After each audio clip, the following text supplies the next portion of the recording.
आप लोग की सदैव शिकायत रहती है कि हिंदू एक्टिविस्ट को कौन हेल्प करता है, हिंदू कॉजेज़ के लिए ग्राउंड पे कौन लड़ता है। जी हाँ, ग्राउंड पे लड़ने वाले बहुत हैं, लेकिन जो लोग ग्राउंड पे लड़ते हैं वो लीगल हेल्प चाहते हैं। देखिए, जो लीगल केसेस लड़ रहे हैं लोग, मंदिरों के लिए लड़ रहे हैं, परंपराओं के लिए लड़ रहे हैं, और तो और बहुत सारे लोग जो हैं वो जब ग्राउंड पर जाकर हेल्प करते हैं तब उनके ऊपर केसेस होते हैं।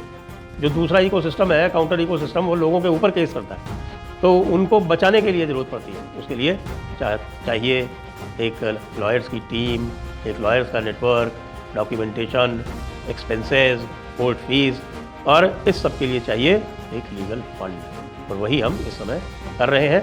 आप लोगों से अनुरोध है कि ये पहला राउंड है जो कि 31 तारीख को समाप्त हो जाएगा, तो अब आपके पास अवसर है कि इसको आप किस तरह आगे बढ़ा सकते हैं। नमस्ते। नमस्ते। आप सभी से अनुरोध है, कृपया हमारे चैनल को सब्सक्राइब करें, वीडियो को लाइक भी अवश्य कर लें। भय बिन होय न प्रीत, ये रामचरितमानस में तुलसीदास जी बहुत अच्छा कह गए हैं कि भैया, जो दुष्ट है ना, उसकी जब तक ठुकाई नहीं करोगे तब तक वो बिल्कुल नहीं सुनता, ना समझता है। तो शठे शाठम समाचरेति शास्त्रों में कहा गया। तो इसका सर्वोत्तम उदाहरण जो है वो इस समय बंगाल में देखने को मिल रहा है, जहां पर कल एक अभूतपूर्व दृश्य देखने को मिल रहा था कि फुरफुरा शरीफ से लेके और पूरे भारतवर्ष में एक गूंज हो रही थी मुसलमानों की तरफ से कि साहब, गाय मत काटो, गाय मत काटो, गाय मत काटो, कुर्बानी गाय की नहीं देनी है। अरे भाई, तुम लोगों को क्या हुआ? जो लोग कल तक ये कहा करते थे कि भाई गाय काटना उनका जन्मसिद्ध अधिकार है, वो अचानक गाय काटने से परहेज क्यों करने लगे? बात साफ है, गाय काटने से परहेज करना ही पड़ेगा। नहीं करेंगे तो सारा का सारा इकोसिस्टम बंगाल में इतने दिनों से जो बनाया हुआ है, और जिसके अंदर जिसकी जो अंडरबेली है, जिसमें पता नहीं कौन-कौन से पाप छुपे हुए हैं, वो गाय के चक्कर में वो सब खुल जाएगा। देश का इस्लामीकरण करना है, ये तो एक सोची-समझी बात है ही, ये तो सिद्धांत है देवबंद का खास तौर से, और जमीयत उलमा हिंद का। वो तो उनके हुसैन अहमद मदनी से लेके, और आप चाहे अरशद मदनी को ले लें या उनके भाई असद मदनी को ले लें या असद के बेटे महमूद मदनी को ले लें, तो सब यही कहते हैं। उनकी जो कौमियत मुत्तहिदा थी तो उसका यही टॉपिक था ना। तो अब गाय मत काटो, हमारे जो है वो भई जो सरकार कहती है वो करो। मस्जिदों में नमाज जो है वो आप जो है अपनी बारी से शिफ्ट में पढ़ लो, सड़कों पर नमाज मत पढ़ो। आप सोच सकते हो? आप सोच सकते हो कि ये आवाज़ें जो हैं, ये आलिम उलमा से आ रही हैं? अरे भाई, उत्तर प्रदेश में नहीं आई, बंगाल में क्यों आ रही है? ये सोचने की बात है, ये सोचने की बात है। कल एक मस्जिद हटाने का निर्णय ले लिया गया जो कि बनी हुई है एयरपोर्ट कंपाउंड के भीतर। एयरपोर्ट कैंपस के भीतर बनी हुई है, उसके कारण जो वो दूसरा रनवे है, सेकंड रनवे, वो सेकंड रनवे का एक्सटेंशन नहीं हो पा रहा है। और उसके लिए बहुत समय से एयरपोर्ट अथॉरिटी ऑफ इंडिया लगातार पश्चिम बंगाल सरकार से कह रही थी, पश्चिम बंगाल सरकार मना कर रही थी कि नहीं, नहीं, ये नहीं हटेगी। यानी हज़ारों लाखों यात्रियों की, एयरक्राफ्ट की, उनकी जो सेफ्टी है, वो खतरे में डाली जा सकती है। लेकिन किसी भी तरह से भई, किसी भी तरह से मस्जिद नहीं हटाई जा सकती। अब शुभेंदु अधिकारी ने उसकी स्वीकृति दे दी। शुभेंदु अधिकारी ने उसको स्वीकृति दे दी। शुभेंदु अधिकारी ने वंदे मातरम पढ़ना मदरसों में अनिवार्य कर दिया। लेकिन आप कह रहे हैं कि साहब, मैंने तो ये भी सुना कुछ मुसलमानों को कहते हुए कि भाई वंदे मातरम तो हमारी संस्कृति है। वाह साहब वाह! ये संस्कृति उस समय नहीं थी जब मुस्लिम लीग बनी थी, जब ढाका के नवाब जो थे वो लाल इश्तिहार जारी कर रहे थे, जब डायरेक्ट एक्शन डे हो रहा था, उस समय नहीं थी। और बांग्लादेशी मुसलमान तो भाई, वो चूँकि अपना जो उनका नेशनल एंथम है, उसका विरोध केवल आजकल इसलिए करने लगा है क्योंकि वो रवींद्रनाथ ठाकुर जी द्वारा लिखा हुआ है। तो ऐसे में ये क्या, ये जो है ये प्यार मोहब्बत, प्यार मोहब्बत, अरशद मदनी के शब्दों में, ये क्या कहलाता है? मैं आपको बताता हूँ ये क्या कहलाता है।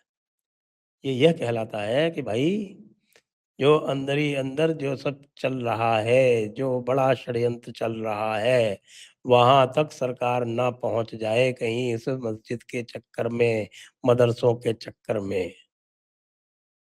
इसलिए छोटी चीज़ छोड़ो और जो बड़ा उद्देश्य है, जो बांग्लादेश के साथ में मिलके बंगाल में चल रहा था, डेमोग्राफी चेंज का, इन्फिल्ट्रेशन का, ये सब जो चल रहा था, वो भेद ना खुल जाए, इसलिए ये स्ट्रैटेजिक रिट्रीट है। ये एक सोची समझी रणनीति है। इससे मेरे विचार से शुभेंदु अधिकारी से अधिक कोई नहीं समझ रहा है। और ये देखना पड़ेगा क्योंकि शुभेंदु अधिकारी ने जो भी निर्णय लिए हैं, वो निर्णय लोगों को लगता था कि नहीं लिए जा सकते कि और पता नहीं क्या मुस्लिम आबादी क्या कर देगी, कुछ नहीं कर देगी। लेकिन शुभेंदु अधिकारी तो उनके क्षेत्र में भी तो है ना मुसलमान, उनको तो पता है ना कि ये लोग क्या काम करते हैं, इनके यहाँ किस तरह के असलहे रखे हुए हैं, मस्जिदों में क्या-क्या सामान रखा हुआ है। उनको अच्छी तरह से पता है कि ये कतई विरोध नहीं करेंगे, इनको पता है कि जब मस्जिदों की तलाशी शुरू होगी, वो होगी, अभी नहीं होगी, बाद में होगी, वो भी होगी, वो भी होगी। तो वो चांस नहीं लेना चाहते कि नहीं, नहीं, नहीं, नहीं यार ये जो है ना बॉस जो है शुभेंदु बाबू, ये बहुत तगड़ी अ, मुद्रा में है, इनको छेड़ो मत। इनको इनको जो बिल्कुल मत छेड़ो। ये बात है। तो इसलिए सब चीज़ें बड़ी आसानी से हो रही हैं वहाँ पर, बड़ी आसानी से हो रही हैं। यहाँ तक कह दिया गया कि हम गाय नहीं काटेंगे, यहाँ तक कह दिया गया कि भाई हम किसी भी तरह का व्यवधान नहीं उत्पन्न करेंगे और आपने ये भी देखा कि पार्क सर्कस से फटाफट भाग लिए और ज़्यादा कोई विरोध और ज़्यादा कोई पत्थरबाजी कुछ आपको दिखाई नहीं पड़ रही है। जब भी लोगों को हटाया जा रहा है, ख़ास तौर से बांग्लादेशियों और रोहिंग्याओं के जो एन्क्रोचमेंट्स हटाए जा रहे हैं, कहीं कोई कोई विरोध और इस तरह का कुछ नहीं है। क्यों? उनको पता है कि इस समय पब्लिक जो थी, जिसने वोट दिया है, लगभग 60% से लेकर 65% हिंदू जनता ने सपोर्ट किया है। लेकिन वो जो 35% थे जिन्होंने तृणमूल को वोट दिया है, वो भी भाई वो उनमें से भी आधे डर के मारे ही दिए हैं। आज की डेट में शुभेंदु अधिकारी का समर्थन बंगाल में जो है, वो 80% पार कर चुका है हिंदुओं में। बिल्कुल, इसमें कहीं कोई संदेह की बात नहीं है। और ये आप अभी कल परिणाम आने वाला आज परिणाम आने वाला है फलता का, तो आप फलता के परिणाम में आज आप देख लेंगे। आपको स्पष्ट दिखाई पड़ जाएगा, फलता का परिणाम ये बता देगा आज का कि ऊँट किस करवट बैठ रहा है। ये वही फलता था। हाँ, 1,68,000 वोट से 2024 में अभिषेक बनर्जी साहब की लीड थी। और आज कहाँ हैं वो? आज उनकी वो स्थिति नहीं है कि वो ममता दीदी को कहीं उपचुनाव में जिता सके। 2 उपचुनाव होने हैं, क्या ममता दीदी दोनों उपचुनावों में से एक में लड़ेंगी? 2 उपचुनाव होने हैं, एक नंदीग्राम में होना है। नंदीग्राम में जब वो मुख्यमंत्री थीं तब लड़ी थी जाके और नंदीग्राम से हारी थी। नंदीग्राम ममता कतई नहीं जाएँगी। फिर दूसरा उपाय कौन-सा है? दूसरा उपाय है कि एक नौदा एक सीट है हुमायूँ कबीर वाली, वहाँ से लड़ सकती हैं। वो पूर्णतः मुस्लिम सीट है। क्या ममता वहाँ से लड़ेंगी? जिस प्रकार से मुसलमानों ने उनके साथ में दगाबाजी की है मुर्शिदाबाद और मालदा में, ख़ास तौर से हुमायूँ कबीर के क्षेत्र में, मुझे नहीं लगता कि वो नौदा भी जाएँगी। फिर वो कहाँ जाएँगी? निश्चित रूप से उनको कहीं जाना चाहिए भई, किसी आप एमएलए से बोलो वो खाली कर दे। एमएलए कोई खाली करने के लिए तैयार नहीं। आज की स्थिति ये है भई, आज की स्थिति ये है कि ममता दीदी को अपना लीडर ऑफ ऑपोज़िशन बनाने के लिए 41 विधायकों के हस्ताक्षर नहीं मिल रहे हैं।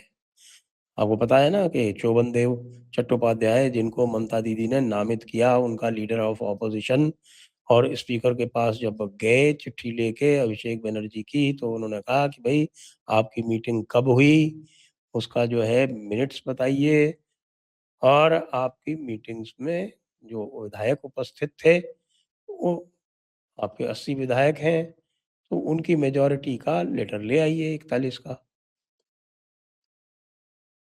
41 सिग्नेचर नहीं ला पा रहे हैं। ममता दीदी 41 सिग्नेचर नहीं ला पा रही हैं। आज कल और एक और प्रोटेस्ट कॉल की थी, तो वो कल उस प्रोटेस्ट में बताते हैं केवल 9 विधायक पहुंचे। यानी सबसे पहले जब उनके यहाँ घर में मीटिंग कॉल की गई तो 35 पहुंचे थे, फिर उसके बाद विधानसभा में प्रोटेस्ट की गई तो 30 पहुंचे, और अब अलग से कॉल किया गया तो 9 पहुंचे। ममता दीदी की पार्टी टूट रही है, और ममता दीदी की पार्टी केवल विधायक स्तर पर ही नहीं टूट रही है, क्योंकि परसों बड़ी जोर शोर से चर्चा थी कि भाई 48 विधायक जो हैं वो दिल्ली पहुंचे हुए हैं, और वो भारतीय जनता पार्टी के शीर्ष नेतृत्व में जो बड़े पदाधिकारी हैं उनसे मिलना चाहते हैं, उनसे कोई नहीं मिला, कोई भी नहीं मिला। विधायकों को लेके क्या करेंगे? सांसदों की तो फिर भी वैल्यू है, विधायकों की क्या वैल्यू? विधायकों की कोई वैल्यू नहीं, इसलिए मामला वहीं रह गया। तो ये अब आप देख लीजिए कि ममता का सपोर्ट बेस जो है वो भय बिन होए न प्रीत के सिद्धांत पे बिल्कुल चुपचाप सरकार के सारे आदेशों की पालना करने के लिए तत्पर है, और जो उनकी पार्टी है उनके काउंसलर्स इस्तीफे दे रहे हैं, काउंसलर इस्तीफे दे रहे हैं। 2-3 म्युनिसिपल काउंसिल तो पूरी की पूरी खाली हो गई, सबने इस्तीफे दे दिए। लोग छोड़ रहे हैं, विधायक उनके साथ नहीं आ रहे हैं, तो भाई दोनों तरफ से मामला बिल्कुल गोंडोबल है। गलो बहुत ही गड़बड़ हो गया। अब क्या करेगी ममता? ममता के लिए अब आगे अब कोई रास्ता नहीं है। जो अत्याचार ममता दीदी आपने किए, अपने कर्मों का फल अब आप भुगतोगी। जय हिंद, जय भारत, वंदे मातरम।